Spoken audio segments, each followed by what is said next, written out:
சத்தியம் சாத்தியமே என்று சொல்லுவார்கள். சத்தியம் தொலைக்காட்சியை பொறுத்தவரை 14 ஆண்டுகள் முடிந்து 15வது ஆண்டு துவக்கத்திலே காலடி எடுத்து வைக்கிறது.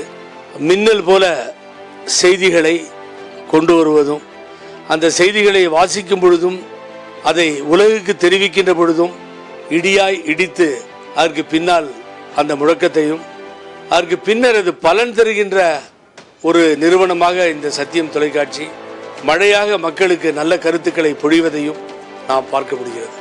மின்னலாக, இடியாக, மழையாக சத்தியம் டிவி விளங்கி வருவதை நாம் பார்க்கிறோம். மிக இக்கட்டான காலகட்டங்களில் இயற்கை இடர்பாடுகள் ஏற்பட்ட பொழுதெல்லாம் திரு ஐசக் லிவிங்ஸ்டன் அவர்கள், இதனுடைய டைரக்டர், மற்றவர்களெல்லாம் சேர்ந்து மக்களுக்கு உதவி செய்திருக்கின்றார்கள் சத்தியம் தொலைக்காட்சி மூலம் என்பதுதான் இங்கே பெரும் மகிழ்ச்சியான செய்தி. நடப்பதை உலகிற்கு சொல்லாமல் நடந்ததின் மூலம் என்ன செய்ய முடியும் மக்களுக்கு என்பதை நினைத்து உதவுகின்ற ஒரு தொலைக்காட்சியாக நான் சத்தியம் தொலைக்காட்சியை பார்க்கிறேன். வளர்ச்சி என்பது மிக பெரிய அளவில் வளர்ந்து நிற்கின்ற சத்தியம் டிவி தொலைக்காட்சி.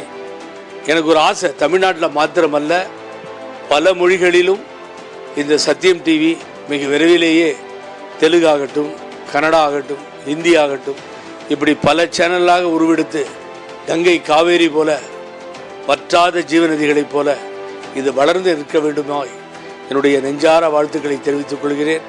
அனைத்து ஊழியர்களுக்கும், அனைத்து விதத்திலே பணியாற்றுகின்ற அனைவருக்கும் நெஞ்சார்ந்த வாழ்த்துக்களை நான் சமர்ப்பித்து வணங்குகிறேன்.